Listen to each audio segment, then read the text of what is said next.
Que el Señor esté con vosotros. Evangelio de nuestro Señor Jesucristo, según San Mateo.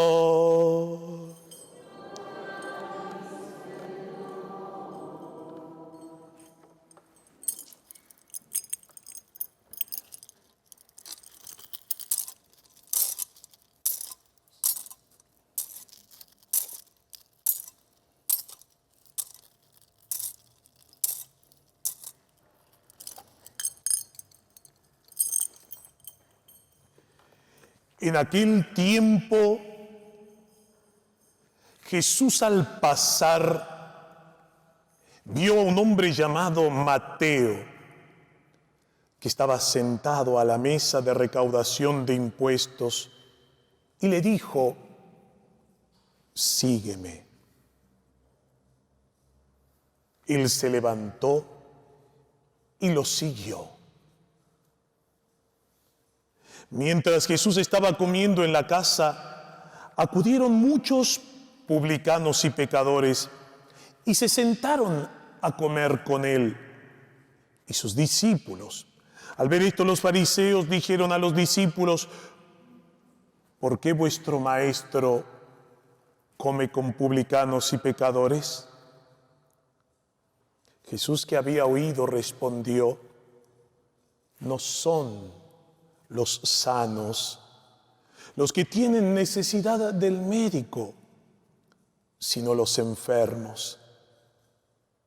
Id y aprended qué significa: prefiero la misericordia al sacrificio, porque yo no he venido a llamar a los justos, sino a los pecadores. Palabra del Señor.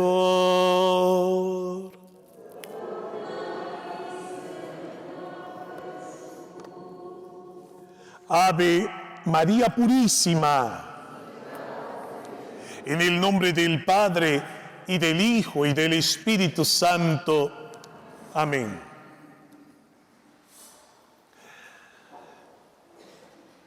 No te pierdas esta oportunidad. Título para la homilía, Jesús. No te pierdas esta gran oportunidad. Hace muchos años, cuando yo estaba en el Uruguay, conversando con uno de esos tantos hijos del corazón que Dios me dio, porque el sacerdote no renuncia a una familia y a tener hijos. Al contrario, el corazón del sacerdote debe acoger a una familia mucho más grande, que es la iglesia. Y uno no renuncia a tener hijos, quizás sí a hijos biológicos. Yo no tengo ningún hijo biológico, eso se los aseguro. Hagan todo el examen que quieran de ADN.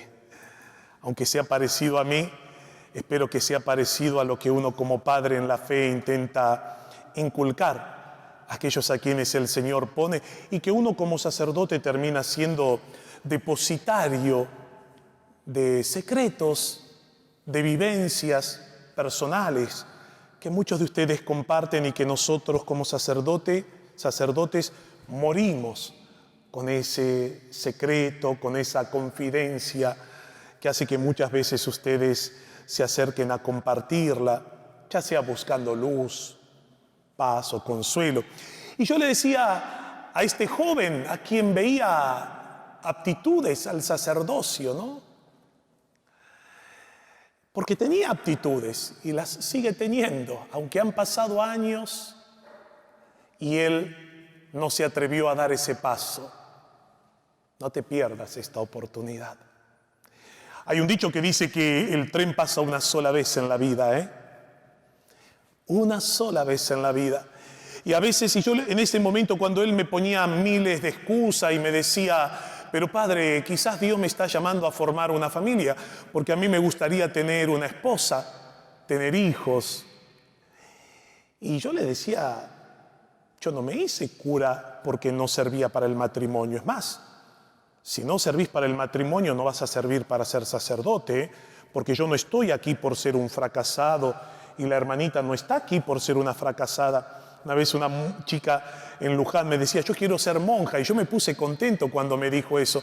Y cuando le pregunté por qué quería ser monja, la chica me dijo, porque no aguanto más a mi mamá, me quiero ir de mi casa. Yo le dije, bueno, hijita, pero primero trata de resolver el problema con tu mamá, porque si querés entrar de monja para huir de algo, vas a ser infeliz vos y vas a ser infeliz a otras. Puede haber, en la vida religiosa pueden encontrarse con algún cura solterón, algún cura o alguna monja también solterona, amargada, que no es el caso de mi querida hermana Sor René. Nuestra vocación es un llamado. Ese llamado que claramente está en la palabra de Dios, en la primera lectura, cuando Dios llama a Abraham y le propone un desafío. Le dice a Abraham, Abraham, deja tu casa, deja a tu padre, a tu madre y ve a la tierra que yo te mostraré.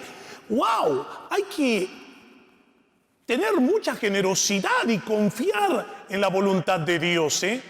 Dios exige corazones generosos. Abraham partió y fue a una tierra que no conocía, dejó todo, obedeció a Dios. Y algunos pueden decir en este llamado, reconocer que no hay cualidades o condiciones en uno, porque uno puede decir, pero padre, es que yo tengo un pasado, y yo el mío ni se los digo. Todos tenemos un pasado. Hay un dicho que dice, no hay santo que no haya tenido pasado y pecador que no tenga futuro. Y aquí lo vemos clarito en este evangelio, cuando Jesús llama a Mateo. Mateo, que es uno de los evangelistas, muchas veces nosotros escuchamos en la proclamación de la palabra de Dios, uno de los evangelios es Mateo, junto con Marcos, Lucas y Juan, son los 4 evangelios reconocidos con inspiración divina, que son parte de la palabra de Dios. Y Mateo, miren lo que dice aquí en la misma palabra de Dios. Mateo era un recaudador de impuestos. Y quizás nosotros esto no lo entendemos en la cultura semítica. Los recaudadores de impuestos eran judíos que le cobraban a otros judíos, porque en ese momento el pueblo de Israel estaba bajo la dominación romana, les cobraban impuestos que iban a parar al emperador, que iban a parar a Roma. Entonces ustedes imagínense en ese pueblo tan nacionalista, el pueblo de Israel que había sido dominado, oprimido por los romanos, y yo como judío en mi tierra tengo que pagar un impuesto para darle a los de afuera. Eso generaba entre los mismos judíos un resentimiento hacia el oficio de Mateo. Y Mateo no era querido, no era bien visto. Era un pecador público. Es más, Mateo no podía entrar al templo. Lo sacaban a pedrazos. Era un pecador público. Cuando la Biblia dice publicanos, ¿quiénes eran los publicanos? Pecadores públicos. ¿Quiénes eran? ¡Wow! ¡Qué bueno! Y esto, hermano, vamos a romper el estereotipo de algunos, disculpen que sea así fuerte, de algunos idiotas que dicen, ¡ajá! Y vos que vas a la iglesia y rezás mucho, ¿sos así? ¡Claro, señores! Porque no venimos en la iglesia porque somos santos o beatos. Aquí no hay ningún beato y beata. Somos pecadores. ¿Qué somos? Levanten la mano los pecadores y pecadoras. A ver. Yo levanto el lado y levanto el pie ahí por las dudas. Y no puedo levantar el otro porque caigo de cola y me quedo sentado en el altar. Bienvenidos al club de pecadores. No estamos aquí porque seamos beatos o beatas. Anhelamos lo bueno, lo justo, la verdad. Queremos servir a Dios, pero no somos buenos. Aunque pongamos cara de bueno muchas veces en la iglesia, hasta el cura tiene cara de bueno, hasta los monaguillos tienen, hasta la hermanita. Uno la ve y dice, qué cara de buena que tiene la hermana René y las hermanitas que están en la cara nomás. Y aquellos idiotas que dicen, ajá, Y a tanto que vas a la iglesia y rezás y mirás cómo sos. ¡Claro! Se te olvidó de leer este pasaje del Evangelio tan lindo donde Jesús dice, no son los sanos los que tienen necesidad del médico, sino los enfermos. No estamos aquí por un premio, hermanos, que Dios nos da. Estamos aquí porque estamos como en un hospital de campaña, necesitados de esa transformación interior que Dios quiere obrar en nuestras vidas. Estamos en un proceso de conversión. Nadie que está aquí ya está convertido y es un santo. Vamos camino a la santidad. Y es algo arduo que pocos quieren o pocos valientes tienen el deseo de abrazar esa vida o que tienen la poca generosidad y muchas veces miran hacia otro lado. Y fíjense en la condición para seguir a Jesús. Volviendo a este caso de este muchacho que me ponía tantas excusas, yo le dije algo que lo fulminé. Vieron, porque yo suelo ser un poquito así fulminante. Lo miré y le dije, a vos te falta generosidad.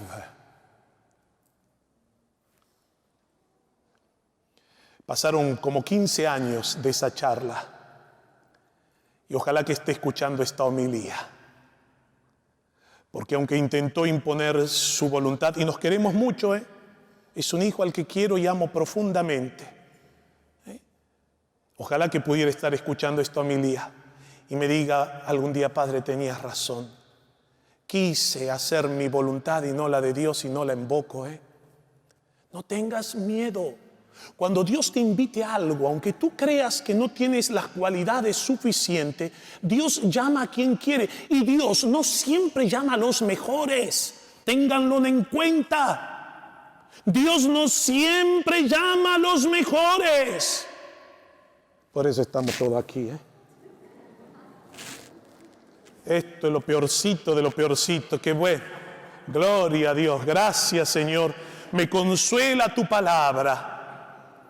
Yo el primero, quédense tranquilos, Después me siguen ahí algunos de ustedes, algunos me están pisando los talones, pero yo me adelanto un poquitito. Y aquí vemos la generosidad de Mateo. Cuando el Señor lo mira a Mateo, ese hombre que era un pecador público, un publicano, no querido por los suyos, porque no tenía una vida tan santa, no cumplía bien la ley, era un traidor. Y para colmo a Mateo le gustaba, como a algunos curas, ¿qué le gustaba? La plata. Y como a algunos laicos también, ¿a ustedes les gusta la plata, sí o no? Levanten la mano a los que les guste la plata, a ver, sin miedo. Gracias por la generosidad. Algunos no levantan la mano porque dicen, no, Padre, a mí no me gusta la plata. Pero que es cierto que si uno tiene plata, uno puede, no hace a la felicidad, pero te ayuda a dormir mejor. Sobre todo cuando tenés que pagar las cuentas y los números no te dan. Y Mateo, antes de conocerlo a Jesús, era tramposito, como buen recaudador de impuestos. Sin embargo, al encontrarse con la persona de Jesús de Nazaret, su vida se transforma, hermano. Se cambia totalmente. Eso es lo que se pierde el mundo cuando no conoce a Jesús, Nos tratan a veces a nosotros de, pobrecito, va a la iglesia. ¿Qué tenés que hacer en la iglesia? Miren qué paradójico, qué contradictorio, ¿no? Cuando hoy se habla tanto de la inclusión, del respeto por el otro, por la discriminación, porque ahora te discriminan, hoy te denuncian por cualquier cosa. Y te dicen, padre, no, yo no soy padre, soy padra. Porque yo me autopercibo como mujer. No, pero usted es padre. No, yo soy padra. Te voy a denunciar al INADI con la genia de la donda, por no decir otra palabra, porque me estás discriminando.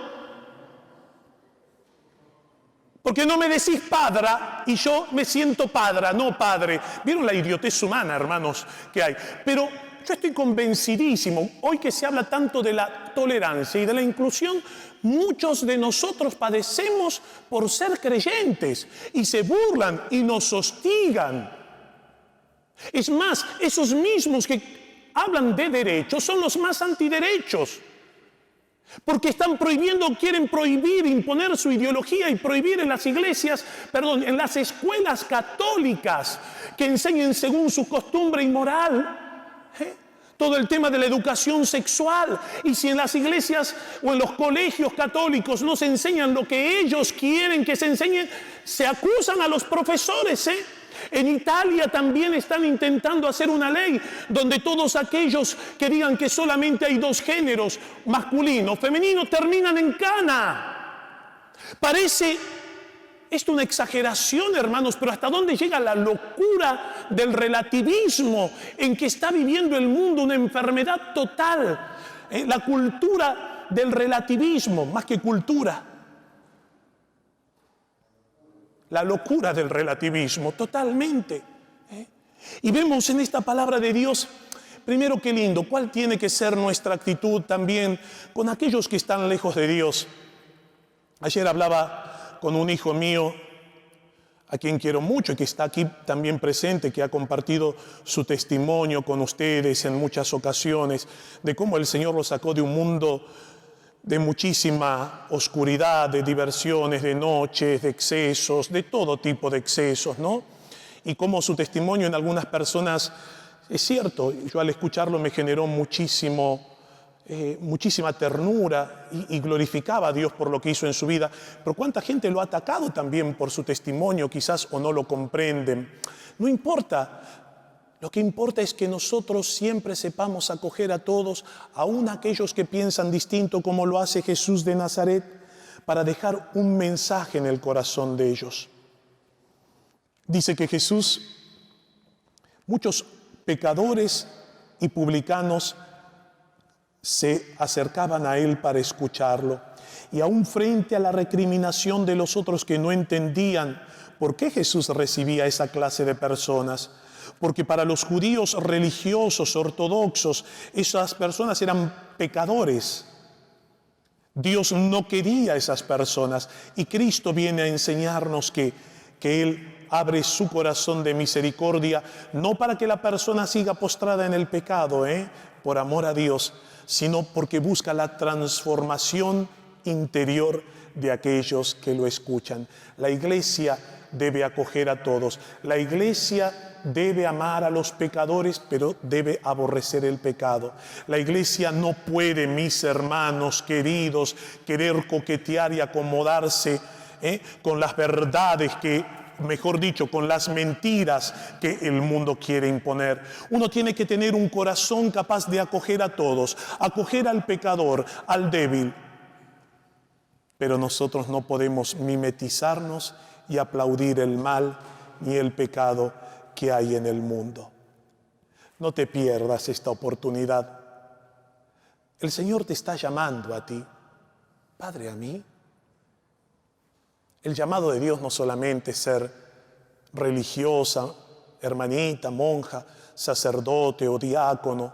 Si Dios alguno le está llamando de los que están aquí, atrévanse a dar ese paso, no tengan miedo, aunque no se consideren capaces. Dios no elige a los más capaces, al contrario, Dios capacita a los que eligen, pero Dios te invita a la generosidad de decidirte por la santidad, a decidirte como a Mateo, cuando Él te llama a dejarlo todo y a seguirlo.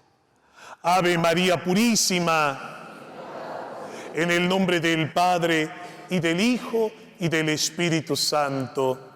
Amén.